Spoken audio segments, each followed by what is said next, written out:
My name is Zachary, and at 68 years old I never thought my only son would betray me. Richard was my pride, the boy I raised alone after losing my wife. Last Christmas he pushed me to the ground in front of everyone, saying, "This seat belongs to my father-in-law, get out." The pain cut deeper than any knife could. After decades of sacrifice, I was discarded, but he had no idea that very night would change everything forever. Before I continue my story, where are you watching from? Drop your location in the comments, hit that subscribe button, and stick around to see how 35 missed calls taught my son the most important lesson of his life. I became a single father when Richard was just 8 years old. My wife Sarah died from breast cancer after a 2-year battle that drained our savings and left me alone to raise our boy. Those early days were the hardest. I would wake at 4 in the morning, pack Richard's lunch, drop him at before school, care work, my main job as a mechanic, until 3, pick him up, make dinner, help with homework, then head out to my night job cleaning offices. Weekends meant picking up handyman work around the neighborhood. Sleep was a luxury I rarely afforded myself. Despite the exhaustion, I never complained. My son needed stability and love. We lived modestly in a small 2-bedroom apartment. When his friends got the latest video games, Richard had to wait for prices to drop. When school trips came up, I would pick up extra shifts to make sure he could go. I skipped doctor appointments for myself, but never missed a single parent-teacher conference. College was always the goal.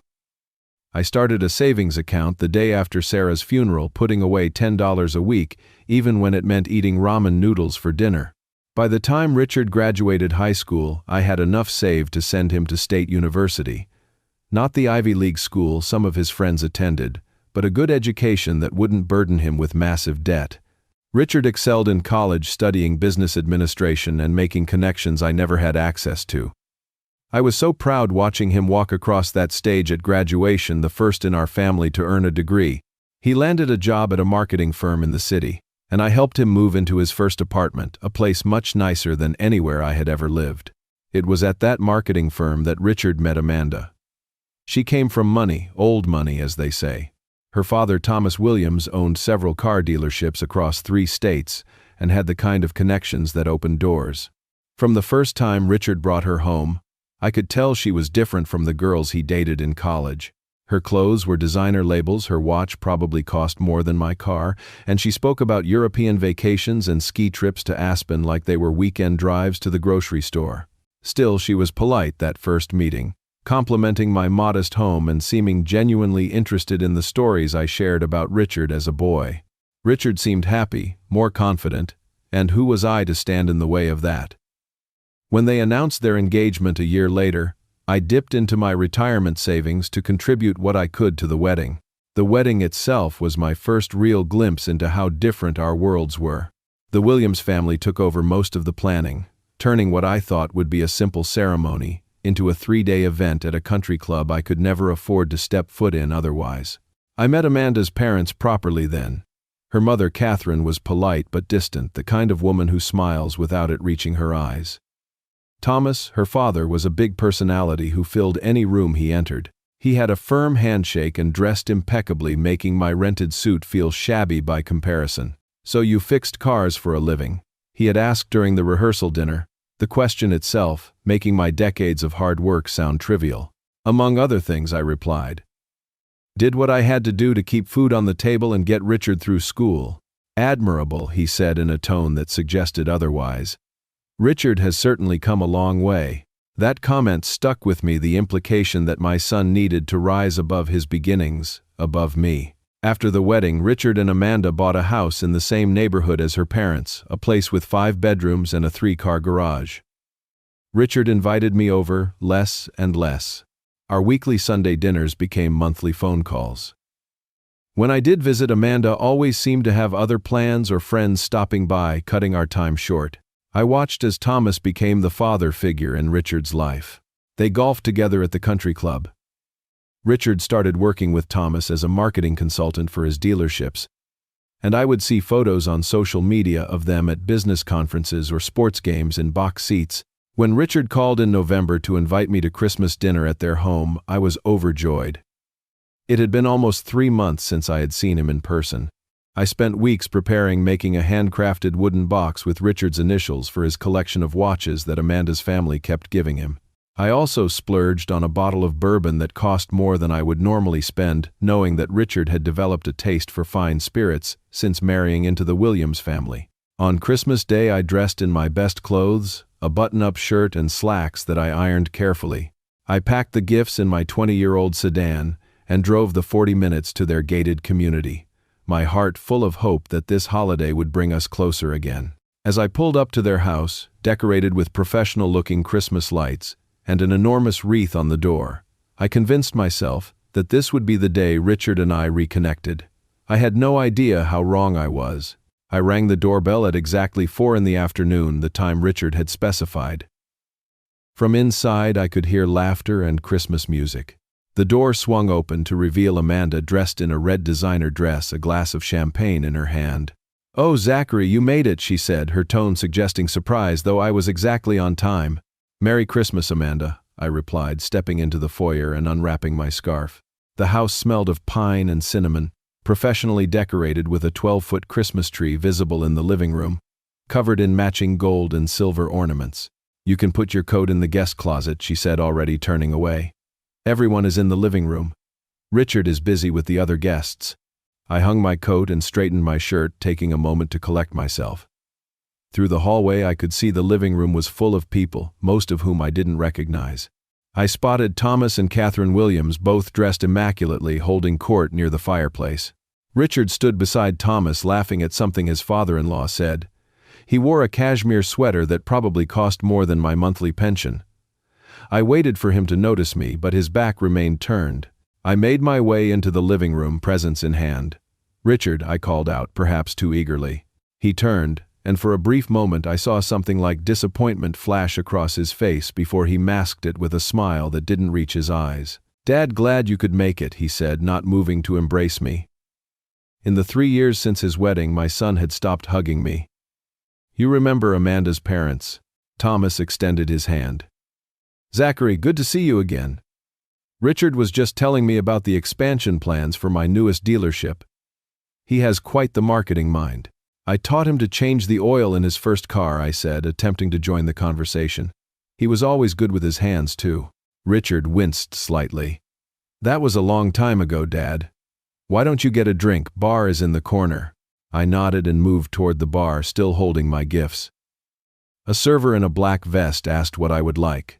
"Just a ginger ale, please," I replied, not wanting to risk saying the wrong thing with alcohol in my system. As I waited for my drink, I observed the gift table piled high with professionally wrapped presents, complete with elaborate bows and expensive-looking paper. I placed my modest gifts on the edge of the table, the handmade wrapping paper I had chosen, suddenly looking childish by comparison. Amanda swooped in almost immediately. "Oh, are these from you, Zachary? Let me put them over here so they don't get mixed up with the other gifts." She moved my presents to a small side table away from the main display. The bourbon and handcrafted box now sat next to what appeared to be a children's drawing, clearly designated as less important.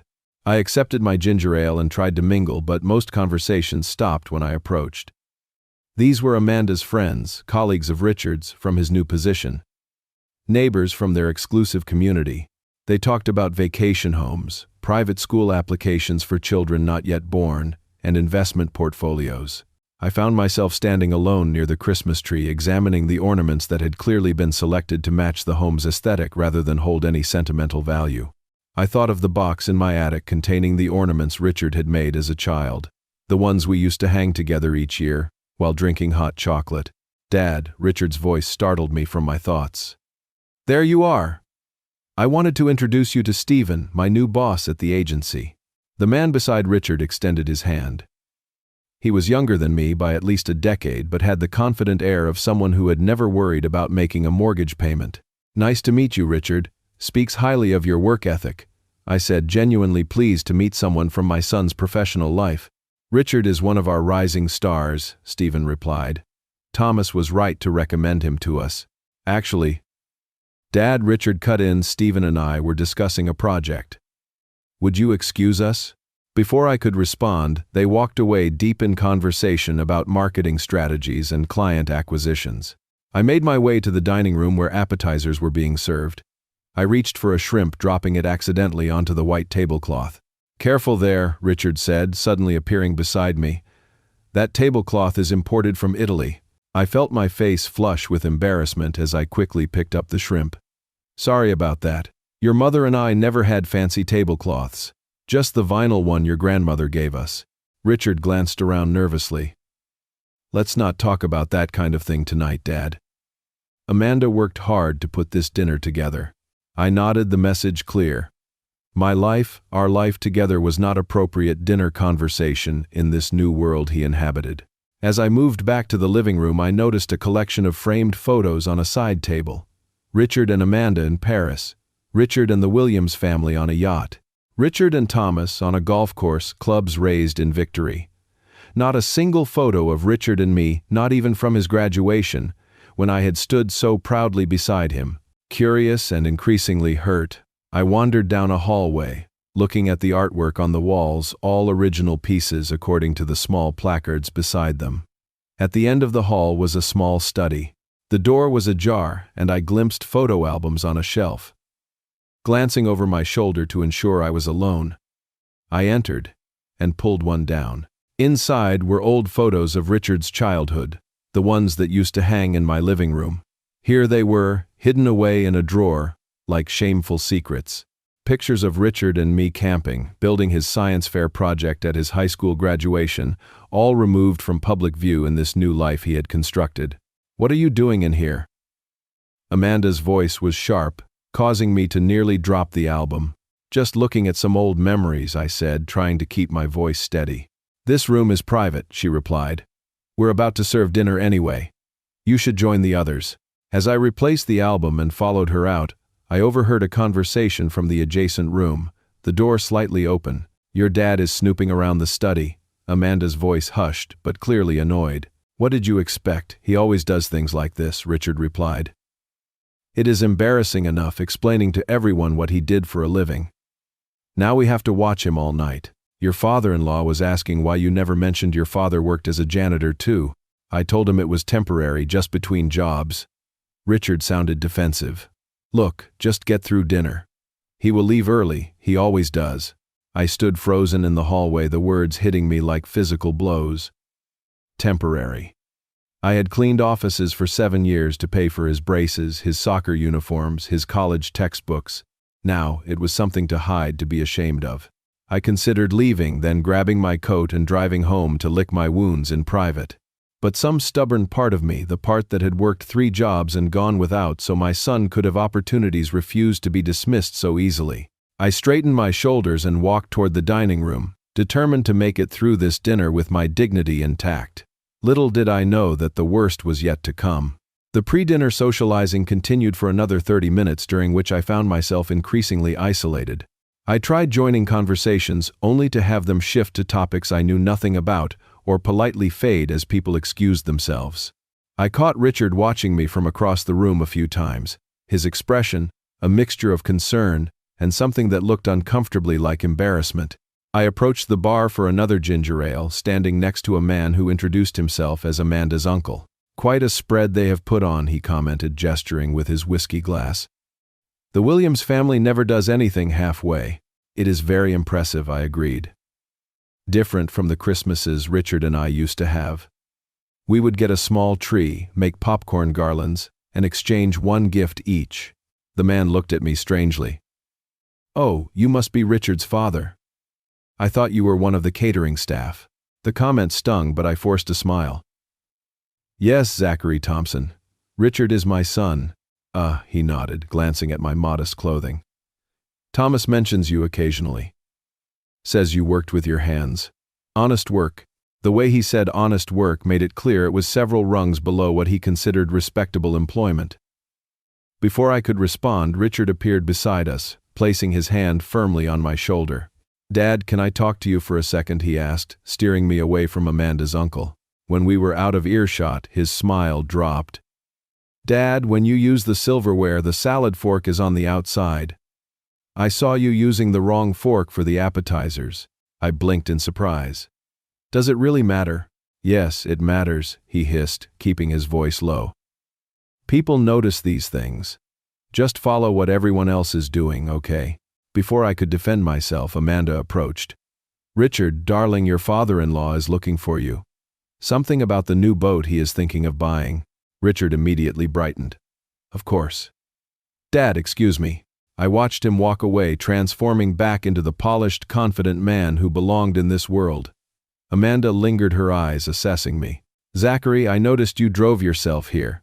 Your car is quite noticeable in the driveway. Next time you might want to park it around the side. Is there something wrong with where I parked? I asked, genuinely confused. She gave a tight smile. It is just that we have the valet for the other guests, and your car is a bit older than what they are used to handling. With that, she glided away, leaving me feeling as if I had been scolded like a child. My 20-year-old sedan had been reliable transportation for years, taking Richard to soccer practice, college visits, and countless other milestones. Now, it was an eyesore to be hidden from view. I found myself standing alone again, watching as Thomas held court with a group of men, Richard among them, hanging on his every word. So I told the dealer, I will take it, but only if you throw in the extended warranty and premium package, Thomas was saying. Next thing you know, I am driving off in a car worth $20,000 more than I paid. The group laughed appreciatively, and I saw Richard nodding in admiration. I remembered teaching him to negotiate when buying his first used car, a skill he had apparently forgotten in favor of Thomas's approach of throwing money and influence around. Catherine, Amanda's mother, approached me with two women I hadn't met. This is Richard's father, she introduced me. He raised Richard on his own after his wife passed. Such a difficult situation. The women made sympathetic noises, looking at me with a mixture of pity and curiosity. It must be wonderful to see how successful Richard has become, one said. Such a different life than what you could provide. The comment wasn't meant to be cruel, but it cut deeply all the same. I did my best, I said simply. Richard never went without what he needed. Of course, Catherine said soothingly. And now the Williams family can help provide what you couldn't. Thomas has been such a mentor to Richard. They are going skiing in Aspen next month, their third trip this year. I hadn't known about any ski trips. Richard had told me he was too busy with work to visit me for my birthday 2 months ago. As the women moved away, I found myself near a large display cabinet featuring photographs. Front and center was a large family portrait of Richard, Amanda, and her parents, all smiling broadly at some tropical location. Looking closer, I realized it was from Thanksgiving, a holiday. Richard had told me he couldn't celebrate with me because he had to work. My chest tightened. The lies were adding up, each one. A small betrayal that collectively formed a clear message. I was no longer a priority in my son's life. I made my way toward Richard, determined to have at least one genuine conversation with him before dinner. He was standing with Thomas, both men looking at something on Thomas's phone. Richard, I said, got a minute. He looked up clearly, annoyed at the interruption. What is it, Dad? I just wanted to check when you might be able to come by the house. The roof is leaking again, and my arthritis makes it hard to get up there. I thought maybe you could take a look this weekend. Before Richard could answer, Thomas spoke up. Richard, you promised to look at those investment properties with me this weekend. The realtor is only available Saturday. I watched my son's face, waiting for him to acknowledge my request to perhaps suggest another day. Instead, he turned to me with an apologetic expression that didn't reach his eyes. Sorry, Dad. This investment opportunity is really important. Maybe call a roofer. I can help with the cost if you need. I do not need your money, I said, more sharply than I intended. I needed your help. But clearly you have other priorities. Richard's expression hardened. Dad, not now. We have guests. When is a good time to acknowledge that I exist. My voice was rising slightly, drawing glances from nearby guests. Thomas placed a hand on Richard's shoulder. Why don't you help Amanda in the kitchen? I will talk with your father. As Richard walked away, visibly relieved to escape the conversation, Thomas turned to me with a practiced smile. Zachary, I understand your frustration. Children grow up, build their own lives. It is the natural order of things. There is nothing natural about my son being ashamed of me, I replied. Thomas's smile didn't waver. No one said anything about shame. Richard respects what you did for him. But you must understand, he is part of a different world now. Our world has certain expectations, certain ways of doing things, and I do not fit into that world. It wasn't a question. Let's just say there is an adjustment period. For everyone. Thomas checked his watch. Dinner should be ready. Shall we? As we walked toward the dining room, I caught sight of a half-open drawer in a console table. Inside, I glimpsed what looked like an invitation. Glancing around to ensure no one was watching, I quickly pulled it open to confirm my suspicion. It was an invitation to Richard and Amanda's housewarming party dated 3 months ago, a party I had never been invited to. The discovery was like a knife to my heart. Not only was I being pushed to the margins of my son's life, but I was being actively excluded from significant events. The weight of this realization accompanied me to the dining room, where the worst humiliation was yet to come. The dining room was a sight to behold, transformed into something from a magazine spread.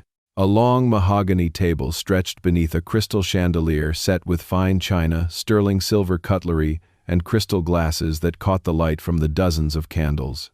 A massive floral arrangement served as the centerpiece, surrounded by smaller coordinating arrangements. Servers in black and white attire stood at attention along the wall, waiting to begin the meal service.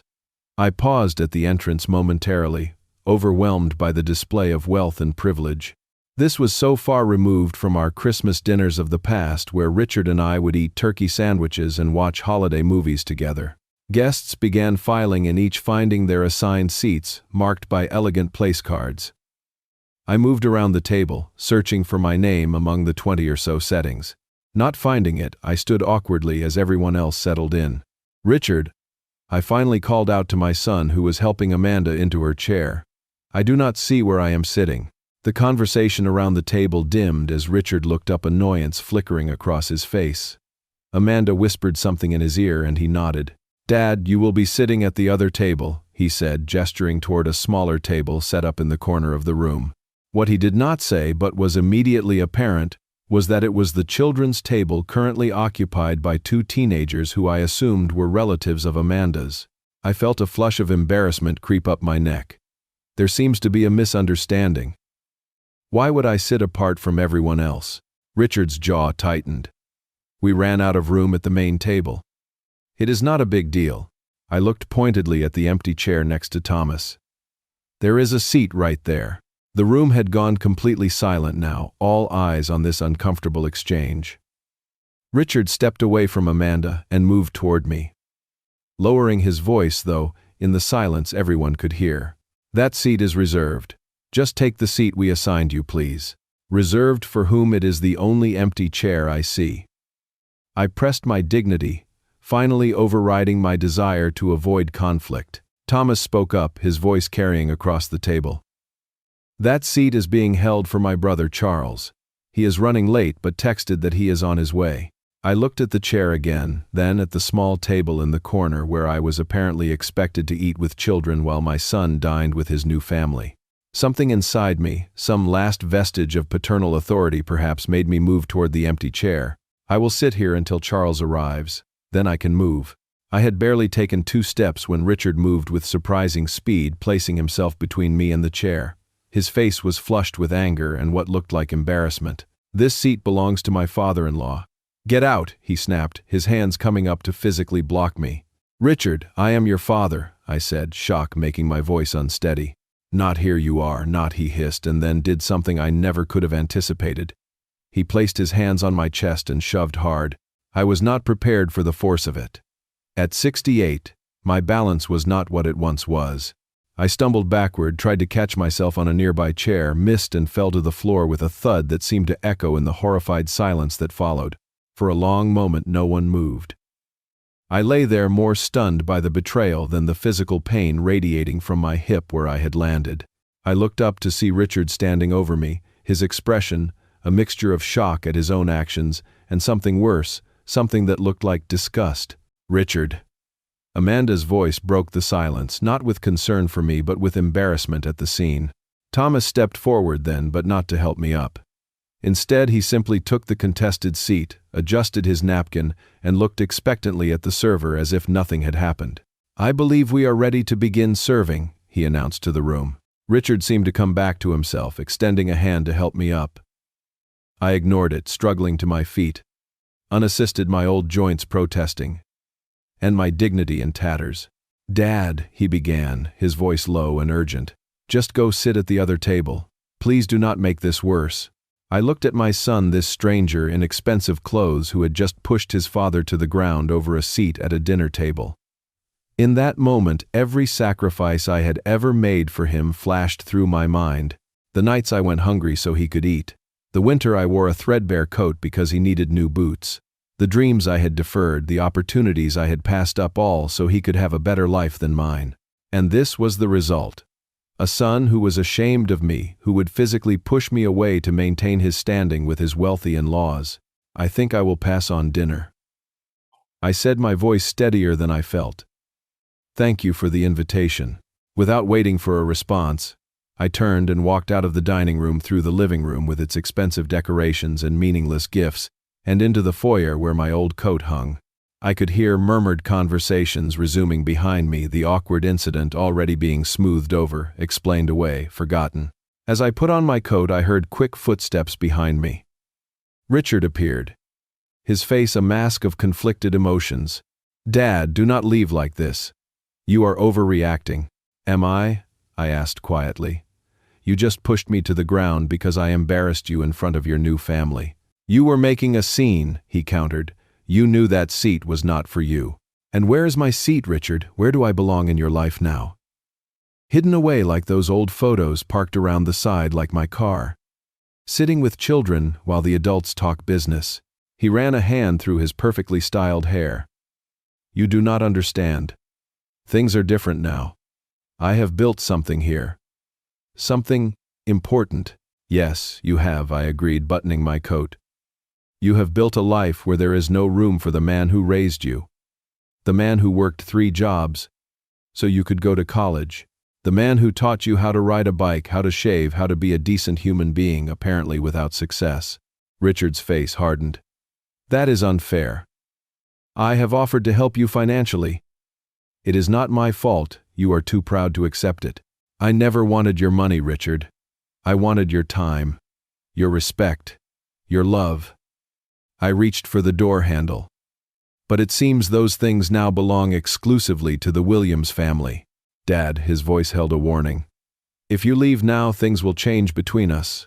I looked back at my son one last time. "They already have Richard. They already have." With that, I walked out into the cold December air, the door closing behind me with a final sounding click. In my car, alone with the weight of what had just happened, I allowed the tears to come. Tears for the son I had lost, for the relationship that had been corrupted by materialism and status, seeking for the lifetime of sacrifices that had somehow led to this moment of ultimate rejection. As I drove home through streets decorated with Christmas lights, past families celebrating together, I felt a hollowness in my chest where pride in my son had once lived. But beneath the pain, something else was stirring. A resolve was forming, hardening like steel in fire. Because there was something Richard did not know, something I had planned to share with him this very night as a Christmas surprise. Something that would now serve a very different purpose. By the time I pulled into my driveway, I had stopped crying. I had a phone call to make and documents to prepare. Richard wanted to define our relationship on his terms. Fine. But he was about to learn that some lessons come at a very high price indeed. I entered my small house, the silence, a stark contrast to the bustling dinner party I had just left. The Christmas tree in the corner, decorated with ornaments Richard had made as a child, seemed to mock me now. I hung up my coat and moved directly to my home office, a small, converted bedroom where I kept important documents. The betrayal still burned fresh, but now it was fueling a different emotion, a determination to address the situation in a way that might actually reach my son.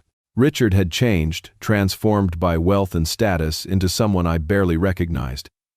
Giving him more money and privilege would only reinforce the entitled behavior I had witnessed tonight.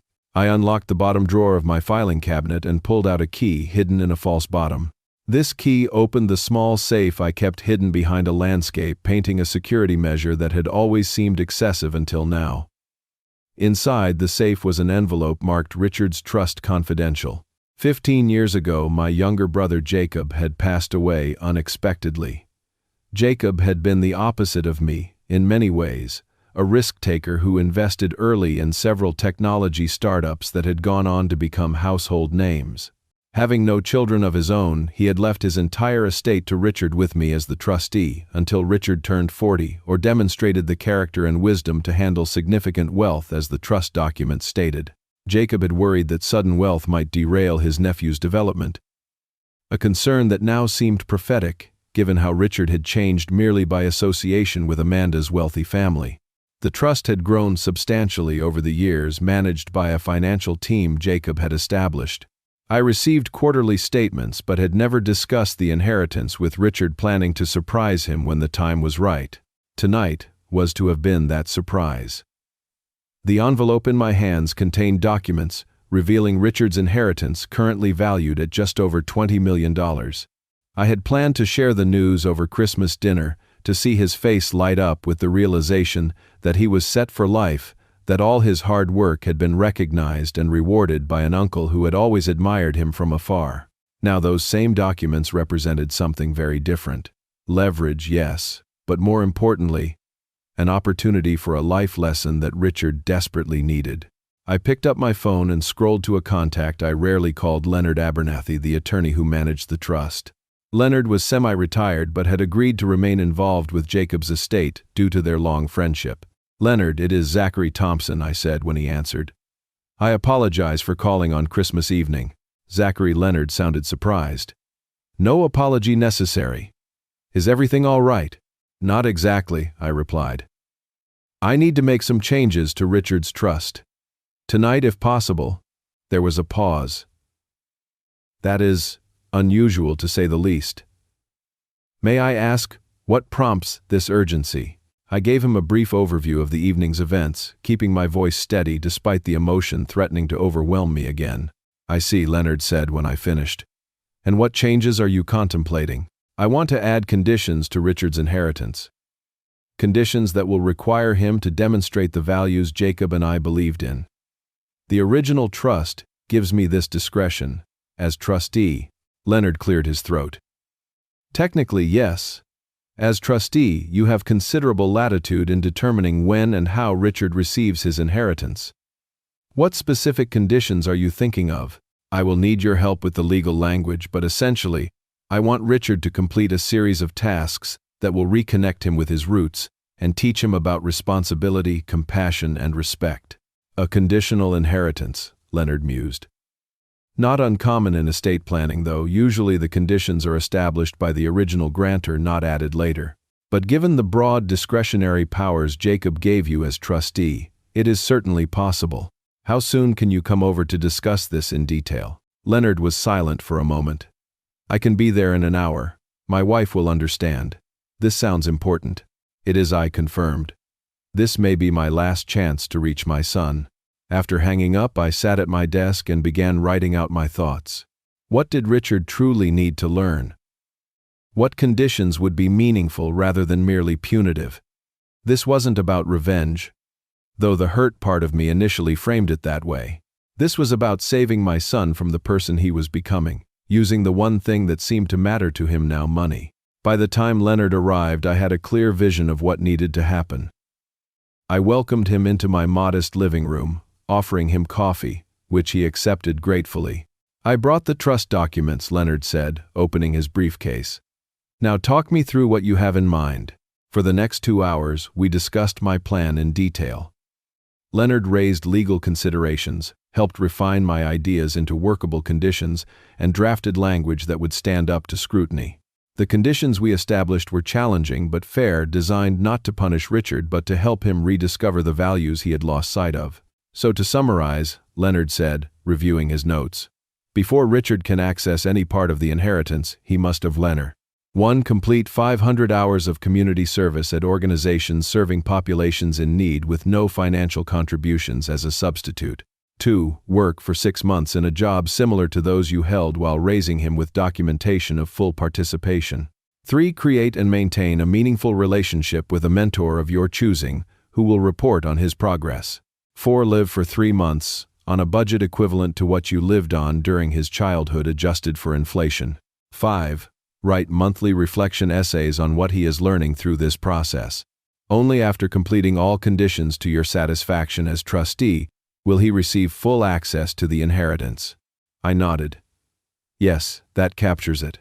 And I want to add a clause that, if he contests these conditions or attempts to circumvent them, the entire inheritance will go to the charitable foundation Jacob established as the contingent beneficiary.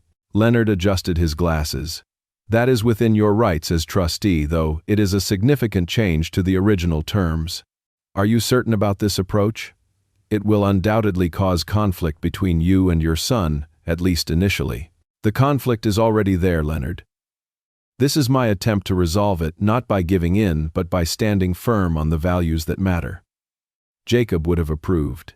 He always said money reveals character, it doesn't create it. Leonard nodded thoughtfully. A wise perspective. I will draft these amendments immediately.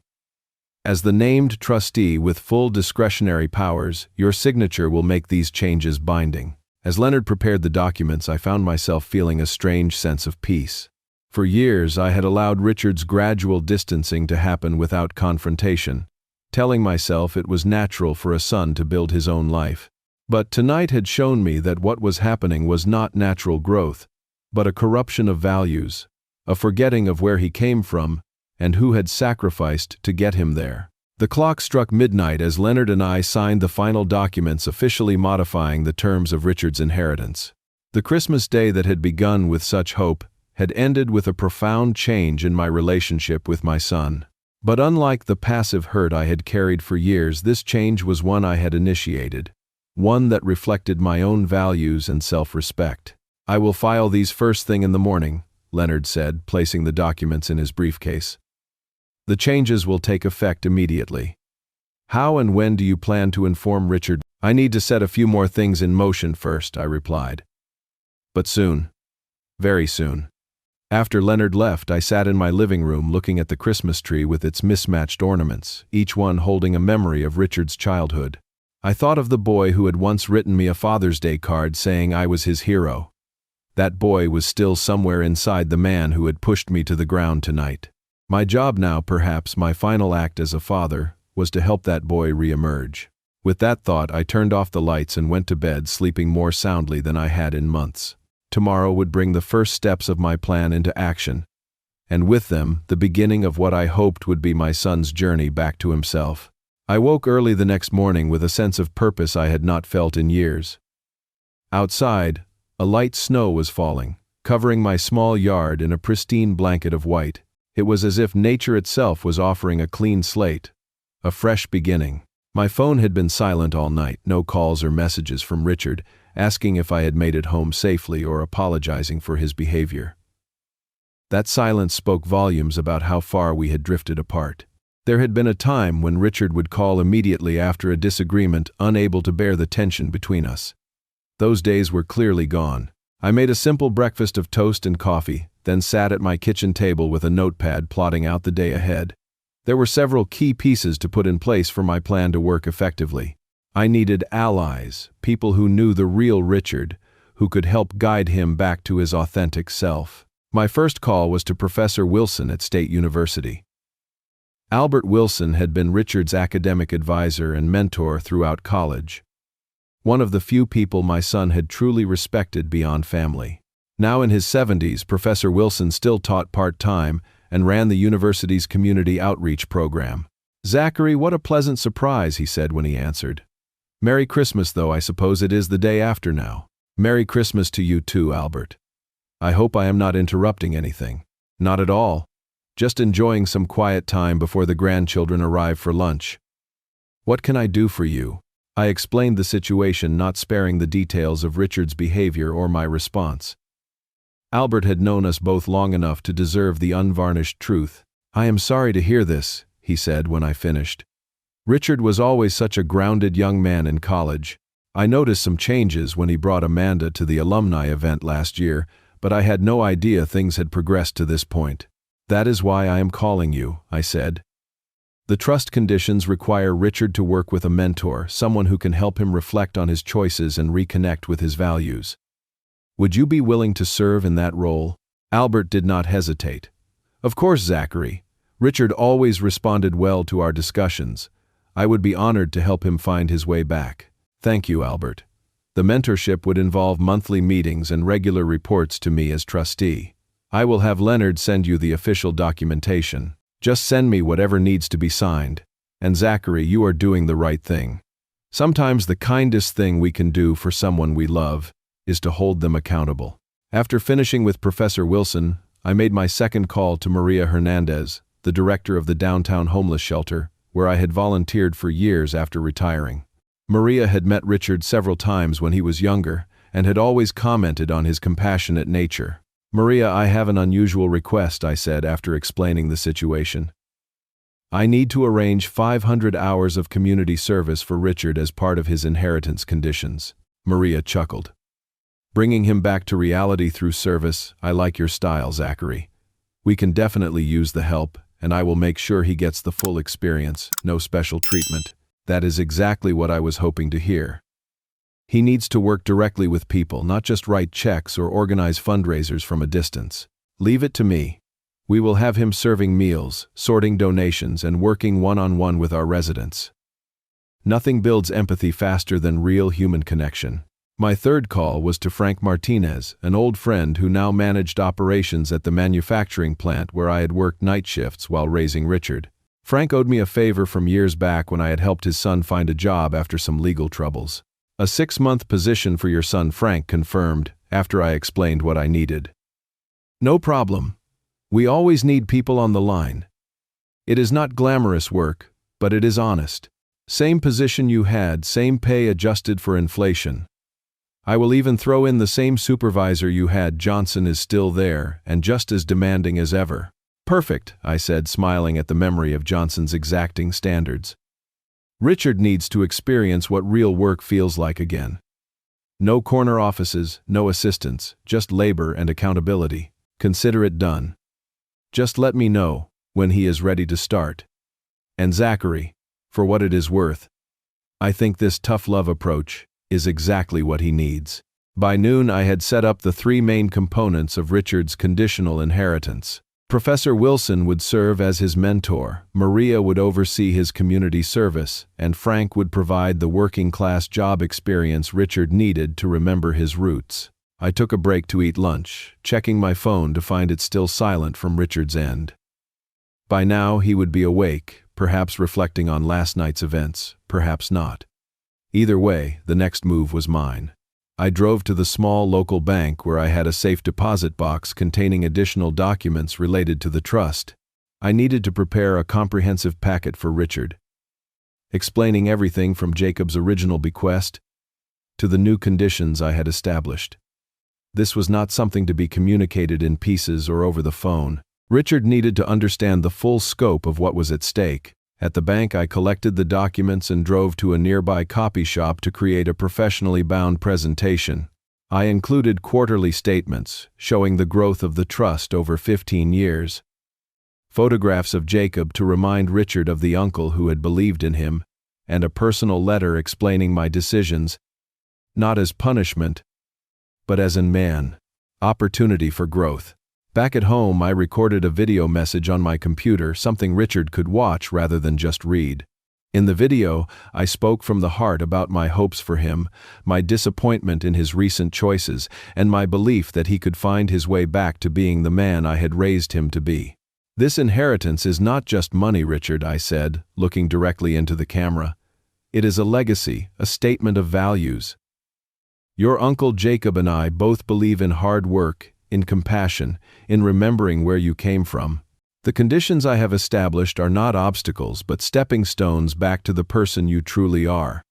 The person who has been overshadowed by materialism and status seeking.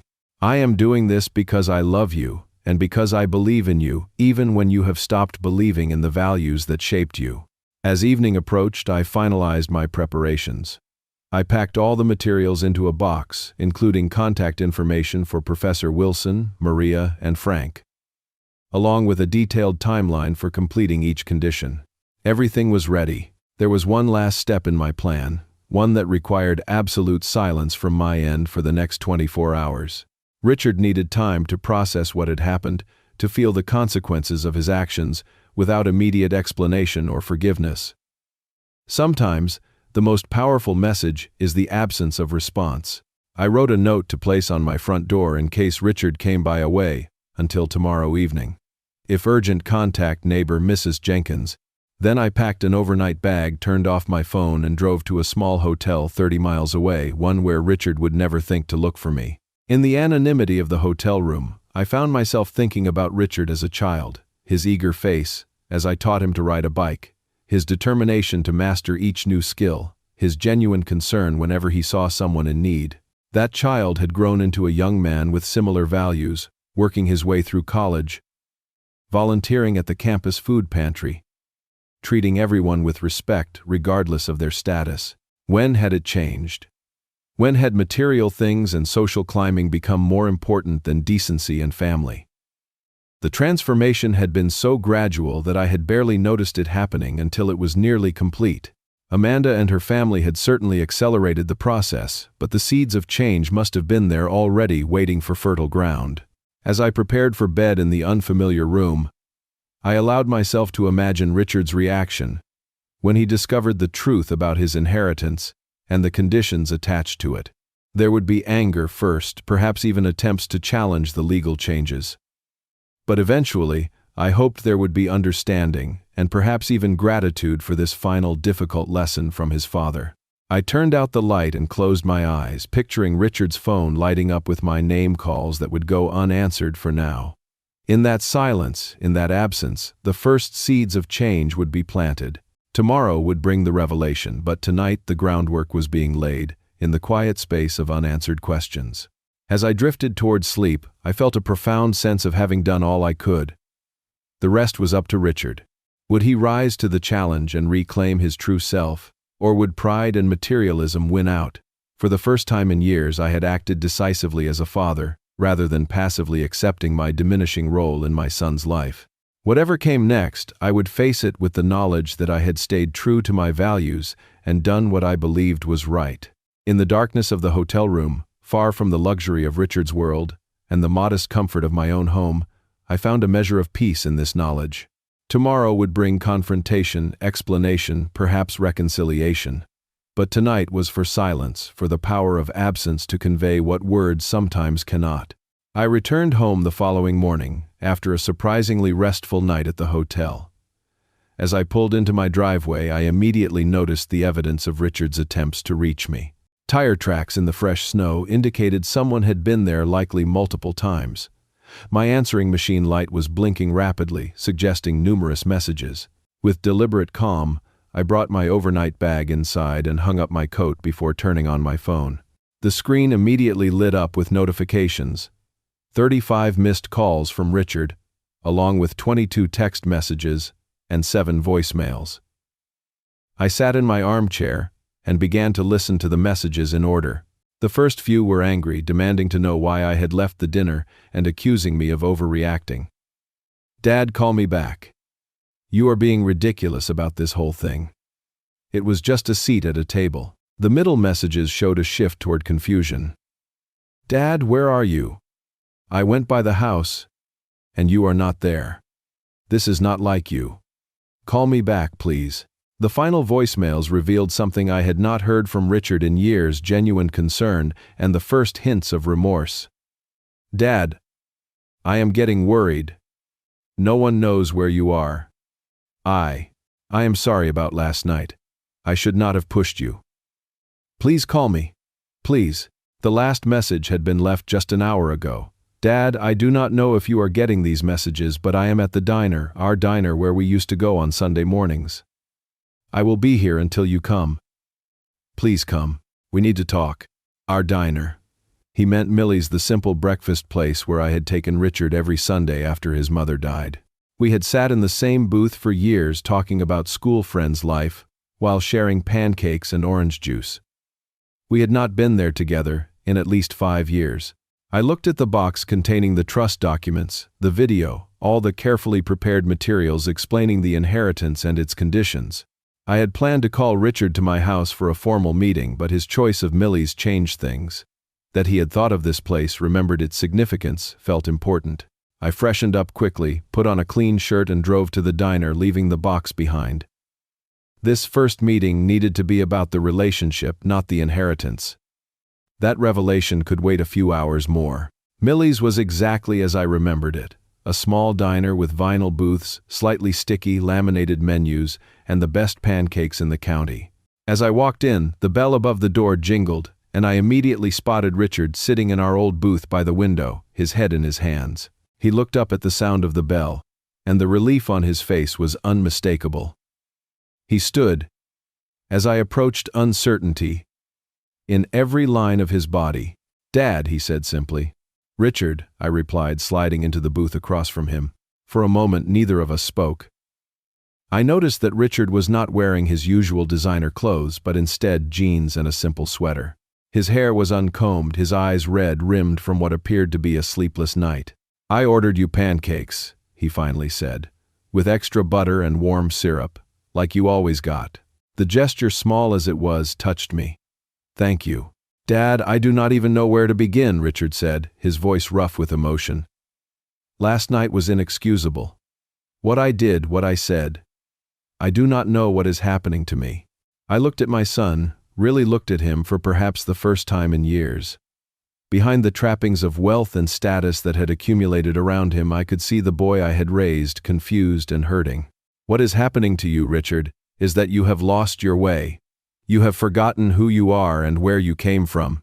He did not argue or become defensive as I had expected. Instead, he nodded slowly. "I think you are right.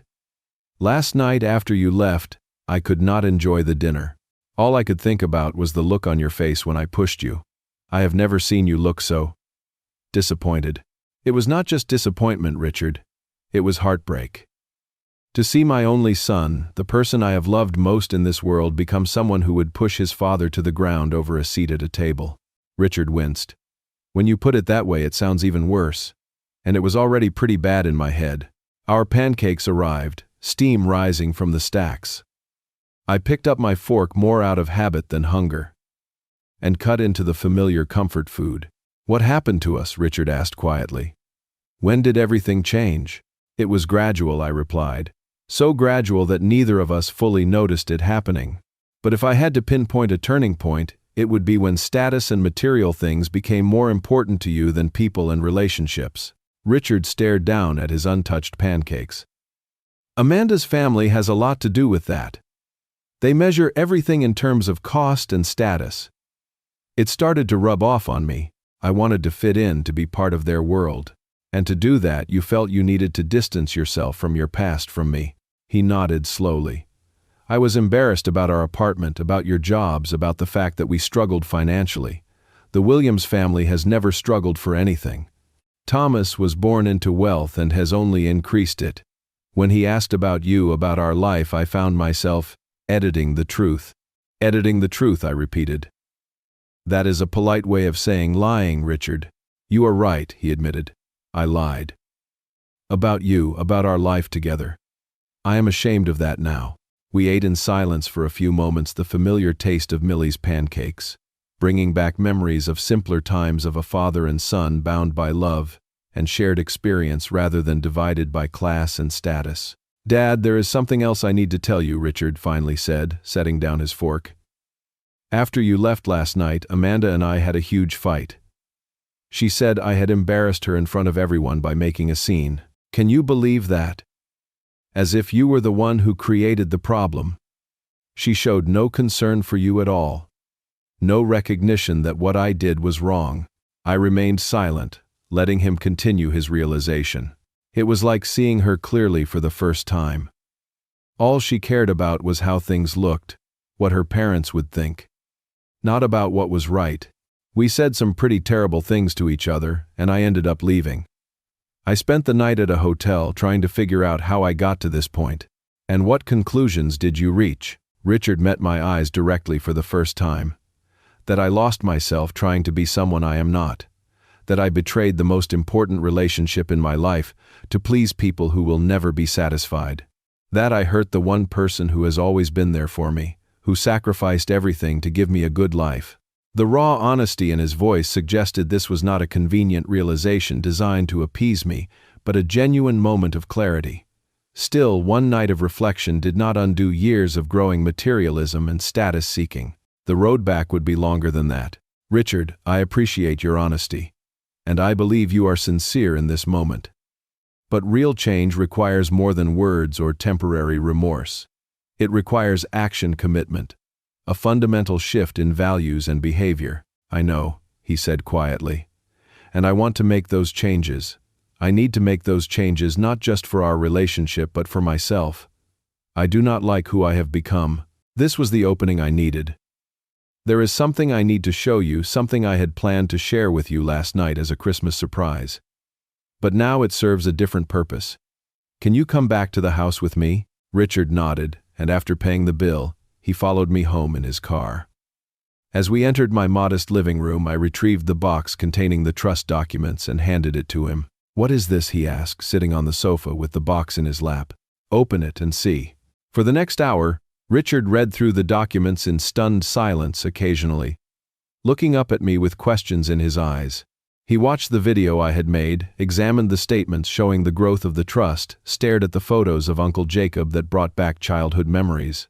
$20 million, he finally said, his voice barely above a whisper. Uncle Jacob left me $20 million. And you have been managing it all these years? Yes. Jacob wanted you to inherit when you were ready, when you had developed the character to handle that kind of wealth responsibly. I had planned to tell you last night to surprise you with the news that you were financially set for life. Richard looked back at the documents, turning to the recently added pages outlining the conditions.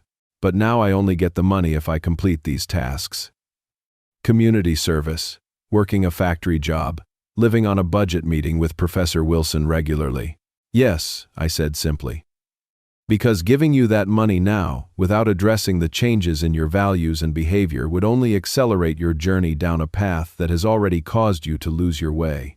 I expected anger arguments, perhaps even threats to contest the conditions legally. What I did not expect was the slow nod of understanding, the shoulders that suddenly seemed unburdened rather than tense. You know what is strange, Dad? A week ago, hell, even yesterday, I would have been furious about these conditions. I would have seen them as punishment, as you trying to control me. But today, sitting here, I see something different. He looked up at me. I see an opportunity. A way back to who I used to be. Who I want to be. Again. That is exactly how I hoped you would see it, I said, the tightness in my chest finally beginning to ease. The money does not even seem that important right now, Richard continued. What matters is that I fix what I broke, starting with our relationship. The rest of it, the work, the service, meeting with Professor Wilson, those are things I should be doing anyway. Inheritance or no inheritance. We talked for hours after that, making plans for how Richard would fulfill each condition, not as obligations to be checked off, but as opportunities for genuine growth and reconnection. He called Professor Wilson that afternoon to schedule their first meeting. He spoke with Maria at the shelter and arranged to begin his community service the following week. He even called Frank to discuss the factory position, showing more enthusiasm for manual labor than I would have thought possible just days ago. As evening approached, Richard prepared to leave, not to return to the luxury home he shared with Amanda, but to a small apartment he had rented that morning, determined to start fresh and reevaluate his marriage and priorities. At the door, he turned to me. Dad, thank you. Not for the inheritance or the trust or any of that. Thank you for not giving up on me, for loving me enough to hold me accountable.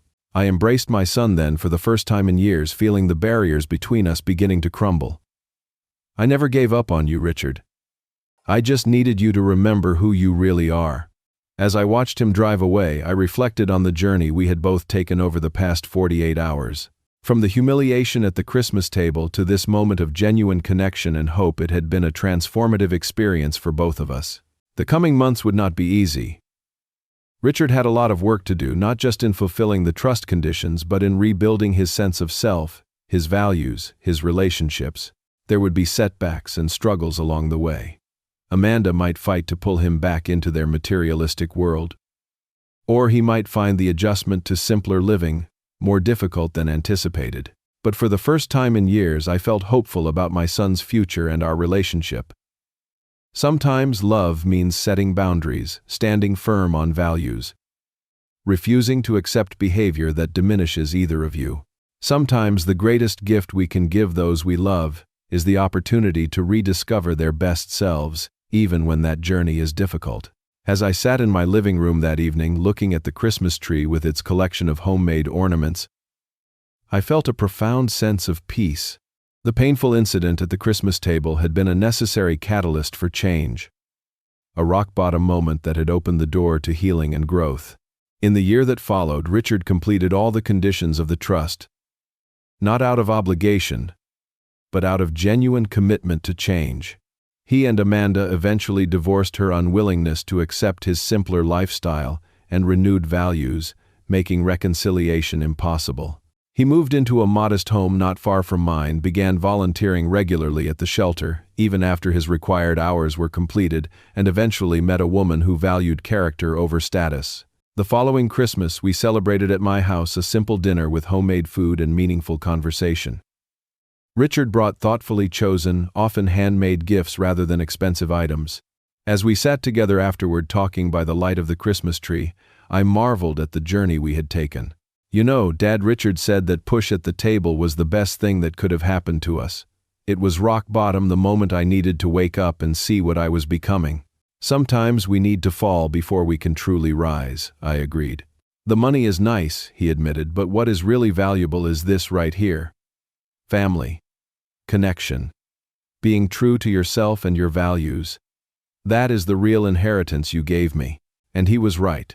The true inheritance was never the $20 million, but the values, the love, the sense of self that money cannot buy and should never corrupt. It is a lesson I hope each of you carries with you in your own lives and relationships. Have you ever had to stand firm on your values even when it was difficult or painful? How did you handle it, and what did you learn? Share your experiences in the comments below.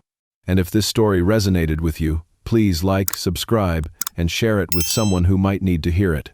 Thank you for joining me on this journey, and remember that it is never too late to reclaim your authentic self or rebuild a broken relationship. Sometimes the most powerful word we can say is not yes, but enough, when our dignity and values are at stake.